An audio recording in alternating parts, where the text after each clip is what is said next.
In the autumn of 1910, Ferdinand Widmayer, now in his mid-50s, with the weight of a lifetime of soldiering etched into his face, sat down to recount his memories of one of the most infamous moments in American military history, the Battle of the Little Bighorn.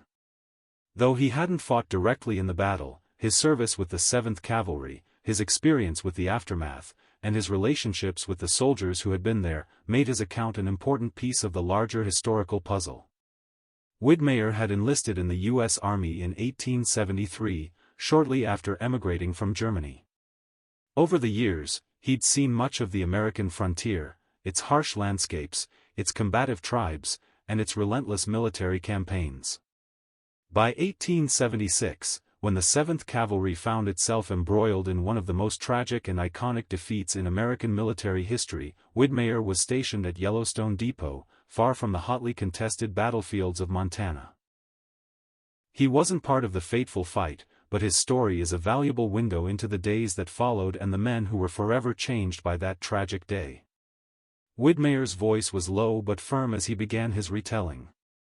"You want to know what happened at the Little Bighorn, what it was like after the battle? I wasn't there, no, but I heard it all, straight from the mouths of those who survived." He leaned back in his chair, his gaze momentarily distant as if revisiting memories that had long since settled into the corners of his mind. "I heard Trumpeter Fisher talk about it once, said he helped Lieutenant Hodgson cross the river during Reno's retreat. That was a hard time for them. They were scrambling, pulling back with the enemy closing in. No one knew exactly what to do, but they had to get out of there, and fast." Widmayer's memory flickered to another soldier, one who had been part of his company, Walter Scott Sterland. Widmayer was certain that Sterland had been left behind at Powder River. "He was a good man," Widmayer recalled. "I remember one rainy night, we both ended up sleeping in the same wagon there. Miserable night. It was a storm that made you wonder how much worse things could get, but we were still alive, and that was something to be grateful for. That rain-soaked evening was just one moment in a series of decisions that had been made in haste, as the 7th Cavalry was forced to abandon their equipment, their animals, and sometimes, even their comrades. The retreat had been chaotic, with the soldiers scrambling to salvage whatever they could as they made their way south, away from the rapidly escalating confrontation. Mules, you see," Widmayer continued, "the mules were used for the packs. The pack train became the lifeline. Those mules were valuable, more so than any of us could have known at the time. The wheelers, the ones who pulled the big guns, were left behind. They stayed at Powder River while the rest of us pushed on." One of the most poignant stories Widmayer told was about Bloody Knife, a renowned scout who had served with General Reno's forces. Widmayer recounted that the absence of Bloody Knife was something that stuck with the men for days after Reno's retreat. They were talking about him after Reno left. The boys couldn't understand how Custer was going to be able to move forward without Bloody Knife. That scout, he knew the land better than anyone. It wasn't just a man they lost when they left him behind, it was a whole advantage, Widmayer said. He remembered the deep sense of loss among the men when they realized that Bloody Knife, who had been such an integral part of their strategy, was not among those who had escaped the fighting. Widmayer's words held an edge of regret, as if he, too, could feel the weight of that decision all these years later. The retreat of Reno's command had been marked by confusion and fear, but one of the rumors that had circulated among the soldiers had involved Sergeant Patrick Carey. Some had believed that Carey had been left behind in the timber during the retreat. Widmayer was quick to correct this misconception. "No, it wasn't true," he said with quiet certainty. "There were 3 of us, not just one, and Carey was with us. Maybe it was Trumpeter Weaver who was left behind. He was always a bit of an enigma, wasn't he?"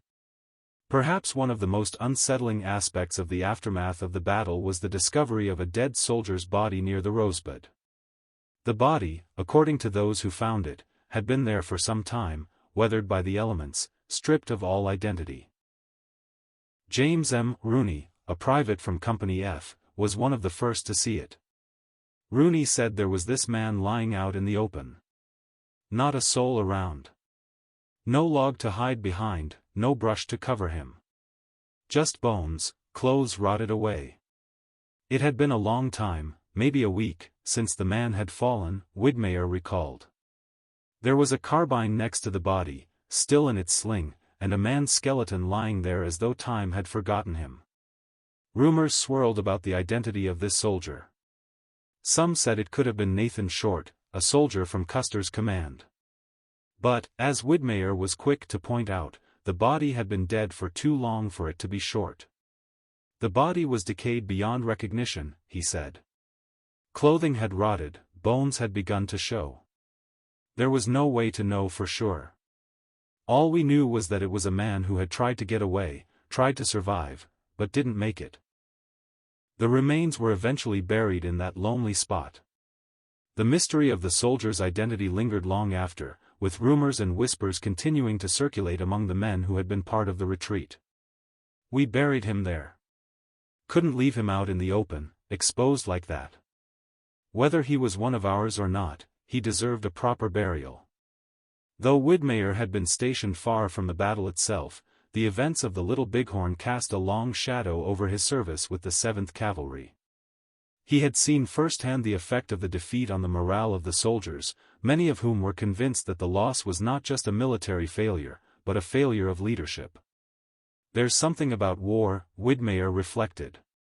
You go into it thinking you're going to come out a hero, that you'll be remembered. But after a battle like that, what's left is the cold reality. It's not the medals or the glory that stays with you. It's the lives lost, the mistakes made, and the constant wondering about what might have been different if the right decisions had been made. Widmayer paused for a long moment. Custer, he said, his tone changing, he had ambition. There's no denying that. But sometimes ambition can blind you to what's really happening around you. The man had no idea what he was up against. The Sioux were ready for him.